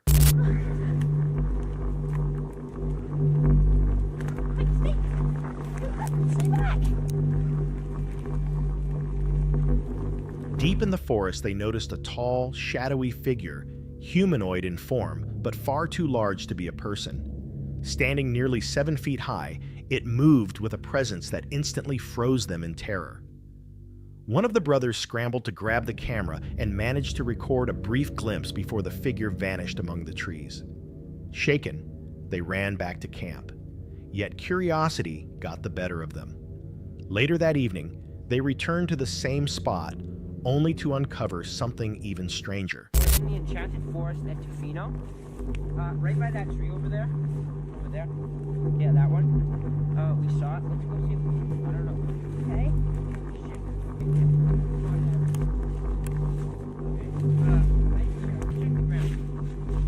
I don't know. Maybe. Wait, come here, come here. Look at that. This is, he ran backwards, right? See, that could be a possible footprint. I don't know. Like, look. Yeah, I bet like any foot would like cause some sort of indentation there. I don't know. We need to. I don't know. We're kind of in the middle of nowhere. How are we gonna mark this? Give a pan around. Give a pan around. Like over there, left. Yeah. Okay, that's it. The camera's good. Huge footprints sank deep into the muddy ground, far too big to belong to any known animal. The impressions showed mass shape and proportions that defied explanation. The video eventually surfaced online, igniting a debate that still lingers today. Some believe it captures real evidence of a humanoid being in the Canadian wilderness, perhaps Bigfoot itself. Others claim it was staged, or maybe the traces of an unknown species science has yet to identify. The forests surrounding Tofino are vast, secluded, and heavily overgrown, an ideal place for such legends to take root. Whether the brothers truly filmed a cryptid, a visual illusion, or simply crossed paths with someone at the wrong time, one fact remains: both the prints and the figure have never been explained. So what exactly did they witness that day? Could it have been proof of something humanity has yet to uncover? Or just a fleeting shadow lost among the trees? And the bigger question, if you stood in their place deep in the forest face to face with a figure like that, would you investigate or would you run? Bear has camped in countless locations across the wilderness, but there was one site he had avoided ever since his last encounter, a lonely stretch of forest where he once came across a strange freestanding staircase deep among the trees. This wasn't an ordinary woodland. Locals called it Murder Road, a name earned from its grim history. Over the years, several bodies had been discovered there, their cases never solved. The killer was never caught, and rumors of something sinister lurking within the trees persisted. Despite all of that, Bear decided to return, determined to face the place that had once terrified him. It was creepy. I was hearing some sounds back there. Ended up getting scared and not going any further. Super duper scary place though. Multiple bodies have been found here. I will leave a link in the description for the other videos that I've done here that have also been scary, crazy, creepy. You'll want to see them. Links in the description. I'm stinking nervous and excited about going back there because I haven't seen it since the live. I've been thinking about this place. I've thought about those steps, but tonight's the night that we go back to see them again. Anyway, only this ain't your ordinary woods. So like I said, the links to the other videos here will be in the description where you can hear more about the stories and the background of this place. But I will say there's been mob activity and multiple bodies and no killers ever caught.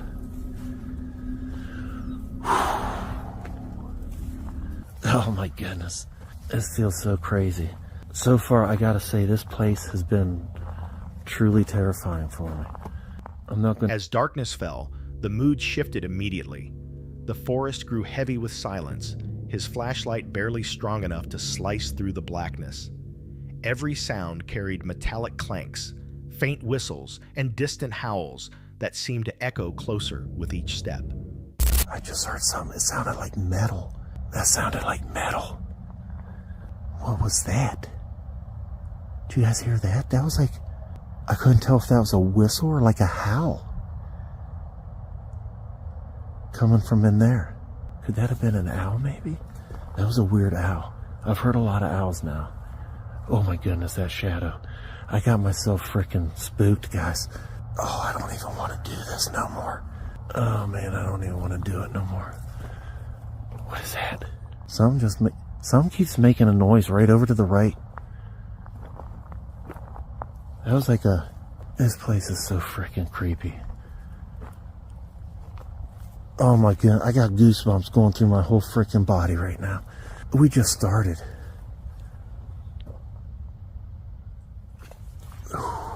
Again.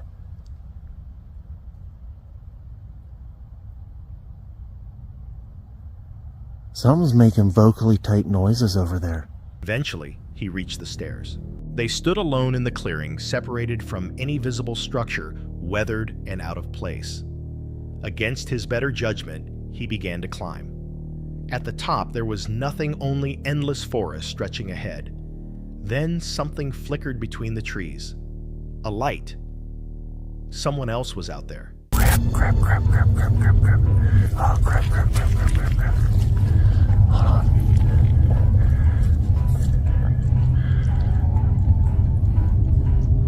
No.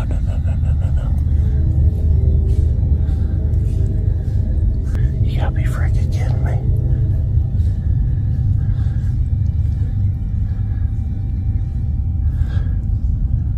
Okay.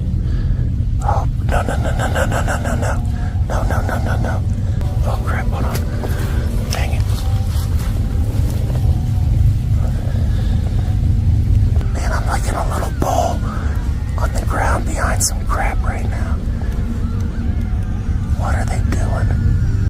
Bear quickly shut off his flashlight and crouched low, his heartbeat loud in his ears. A narrow beam swept through the trees, deliberate and methodical, as though searching for something or someone. Whoever held that light wasn't wandering aimlessly. The glow drew closer, footsteps crunching over the wet ground. Bear didn't move, barely breathing, until the beam swung dangerously close to his position. Panic surged. He broke into a run, crashing through the dark woods. Whether the stranger saw him or not, he couldn't tell. But the sense of danger was unmistakable, and the forest suddenly felt far more hostile than before. Abandoned staircases in remote forests have long been tied to eerie folklore, believed to mark cursed or violent ground. When paired with Murder Road's bloody history, it's easy to imagine why people think it attracts dark intentions. Still, one question lingers. What are those stairs doing there, standing untouched in a forest with such a grim past? And perhaps more chilling, who was that figure with the light moving silently through the trees that night? On December 21st, 2024, the YouTube channel Sailing Supernova released a gripping recount of a rare act of piracy at sea, an incident that had occurred just a week prior during their passage from Venezuela to Grenada. With their visas about to expire, the crew had no choice but to depart despite rough conditions. We're running our port engine off of a different fuel tank. We have a day tank installed, and it basically holds 3 of these jerry cans. A hair less. So that's why we have so many of these jerry cans in the cockpit. But because we're going to be doing some sailing soon, we're going to be cleaning up the cockpit. So these jerry cans have to go forward. We have a couple more jerry cans forward, but we probably won't be needing those. And we still have some full ones left in the cockpit. So we just didn't want to be bringing full jerry cans back from the fuel locker in like crazy waves and everything. That's why we started with this in the cockpit. And it looks ridiculous, but we just didn't want to be going forward with heavy jerry cans. Now I get to go forward with really light jerry cans.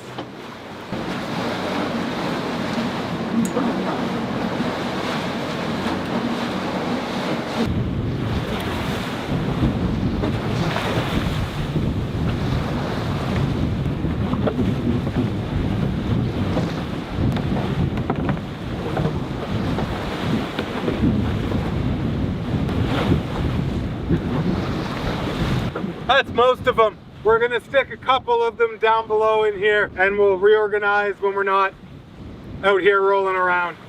Oh, there's birds. Maybe there's some fish. I just noticed on the chart plotter that we've gone over 8,000 nautical miles, and that's since around the end of July last year when we left on this big trip. So that's a pretty big achievement for us.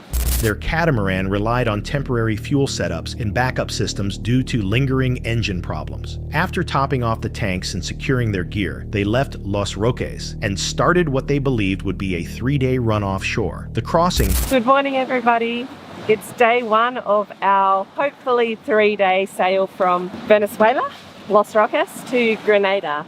And we are going directly into the wind and the waves. Right now, the wind is 23 knots and literally 0 degrees. So, a bit rough. I slept okay, thankfully. Darcy's gone to sleep now. I think he had a bit of a rough night. A few things not going quite perfectly. Our day tank that we're using over on the port side until we can get the fuel line that we weren't able to get in the ABC Islands to fix that problem.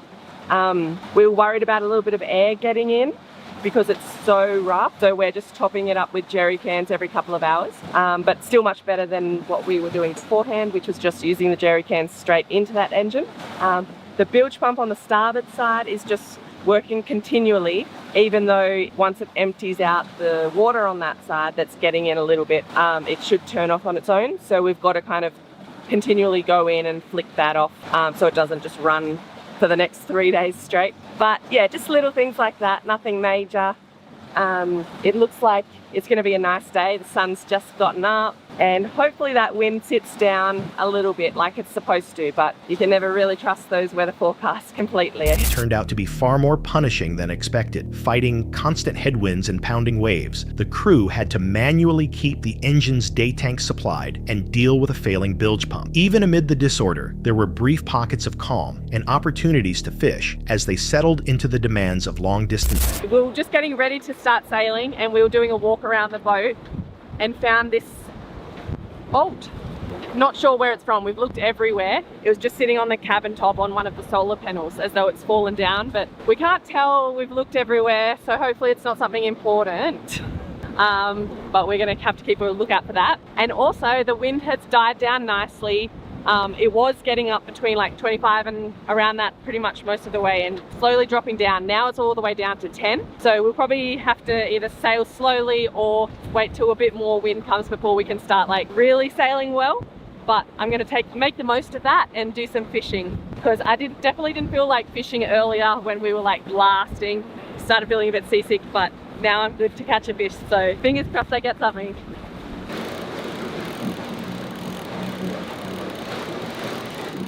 Sailing. To shorten the route, they chose to steer closer to the Venezuelan coast, passing near Isla Margarita and Los Testigos. I'm on shift now. It's a bit after 2 a.m. and Darcy's just gone down to the room to sleep. He has slept up in the saloon a little bit this passage because it's been so noisy and rolly and rocky and everything, but it's so much calmer right now, so he's gone down to the room. I think it's calmer because different point of sail, wind is nowhere near as much, and so the waves aren't nearly as much, and then also we're sailing, so it's also just better in every aspect. But yeah, the wind for the first day was like 25 most of the time, and now it is only 14, so much different, much nicer for upwind sailing anyway. And in the wave, we ended up reefing the jib before he went to bed. The wind was still up around 20, or had gotten up to around 20, and was kind of hovering between 17 and 18, 19, 20. And we have the waves on the beam now because we've changed that point of sail, and so we were kind of rocking to the side a bit, and we were both kind of like, I think we worry a fair bit about capsizing. It's one of the many or few, I don't know, downsides of a catamaran. So yeah, we reefed just to be extra safe because it's at night time and just me up here. So now we have a reefed mainsail and a reefed head sail, but we're still kind of flying along about 4 knots, so it's pretty good when the wind is only like 14, 13. We thought we turned at the right angle so that we could miss the islands. We definitely missed the first set of islands that we went past and we could see, but there's further islands further down called Islas Tortugas? Oh no, Testigos. Islas Testigos. Though piracy had been reported in that region, the calmer seas offered relief from the relentless swells. But once night set in and the wind picked up again, new complications emerged. Sail battens loosened, lines snarled, and sudden maneuvers were needed to stabilize the catamaran. Then came the critical moment. So I've just made my second cup of tea for the night, and I thought I'd show you how much we've cleared up in here. It's amazing. Even though this has been the roughest passage we've ever had, nothing has fallen to the ground, so you'd probably be super proud of us. I'll show you. As you can see there, the spices, Darcy! Darcy! Darcy, wake up! There's a boat! Get up!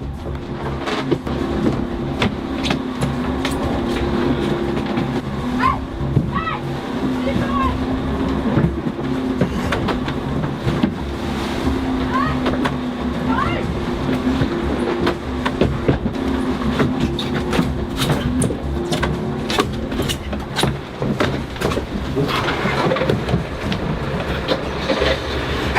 Engine! Turn up! Turn the lights off! Lights off! The nav lights!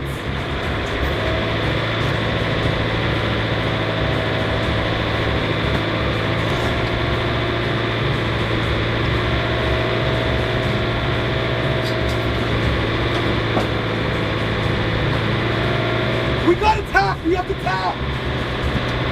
A small, fast-moving skiff closed in rapidly under cover of darkness. Acting quickly, the crew cut all lights, switched their AIS into silent mode, and engaged the engines. Before they could escape fully, one of the attackers managed to climb aboard. A crew member's immediate reaction startled him, causing his weapon to slip into the water. With their advantage gone, the would-be pirates retreated. The confrontation lasted less than half a minute, but its effect was profound. Looking back, the sailors acknowledged that sailing closer to shore had been a mistake, as was carrying too much sail in unstable weather. Still, their well-rehearsed emergency preparation likely kept the situation from becoming far worse. They avoided radio transmissions, instead using satellite messaging to reach a friend who notified the Grenadian Coast Guard.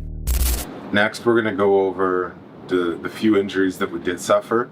Yvette had a bruised arm when she got hit, and then when she was running back to the cockpit, she slipped and fell and has hurt her back. We were hoping that it was going to get better a little faster, but it's kind of a bit nagging and it's taking a bit longer to improve to the level that we would like it, but still doing okay.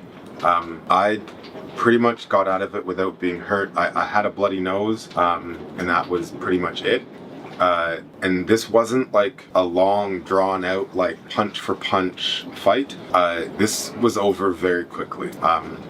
like 30 seconds or less, it was over. So the worst of the injuries are Yvette's back.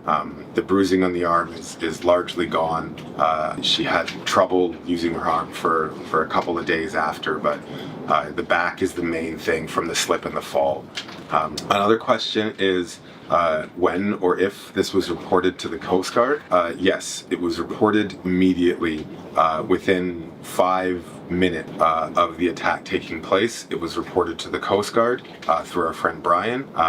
And then we also contacted the Coast Guard. We've had interviews with the Coast Guard as well as we've reported it to our individual country consulates. So it's been reported to everyone. It's on the Caribbean safety net for cruisers as well, the location of the attack. So that has all been done. If anyone's wondering, the Coast Guard did come to us and we did interviews on the Coast Guard boat to give them all the information that we possibly could, and they did check out Supernova. Officials responded swiftly, and the event is now recorded in multiple maritime safety systems. Although the crew escaped with only minor physical harm, a bruised back and a bloodied nose, the emotional impact remains. And while their quick actions likely spared their lives, the ordeal raises unsettling questions. What if the attacker hadn't lost his weapon? How many similar incidents happen without ever being reported in these isolated waters? Share your thoughts below, and if you want more real sailing survival stories, be sure to like, subscribe, and stay tuned for the next voyage. Deep in the Canadian Rockies sits a secluded area known as Spirit Camp, once a ceremonial burial ground for Indigenous communities. Over time, its reputation has shifted into something far more unsettling. Even tribal elders avoid it now, pointing to unexplained disturbances of old graves, strange noises drifting through the trees, and sightings that leave seasoned outdoorsmen shaken. Seeking clarity about these long-standing stories, one man begins a 4-day solo trek into Spirit Camp. Unlike most explorers who narrate their experiences, he keeps silent, letting the camera run on its own, capturing whatever might occur.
For the first 2 days, everything seems normal. Wildlife moves through the area, his camp remains untouched, and nothing hints at danger. But the calm soon breaks. On the second night, once darkness settles, an unnatural noise tears through the woods, a deep, booming roar that echoes between the trees.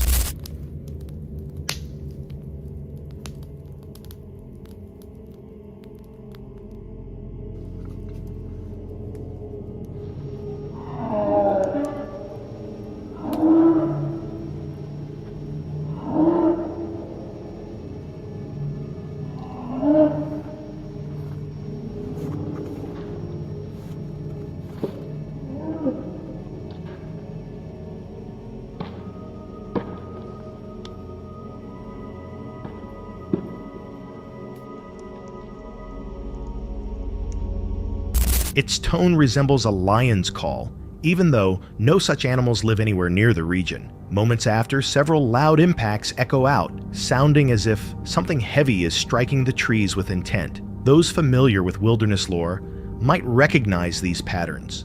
Wood knocks, distant cries, and raw vocalizations often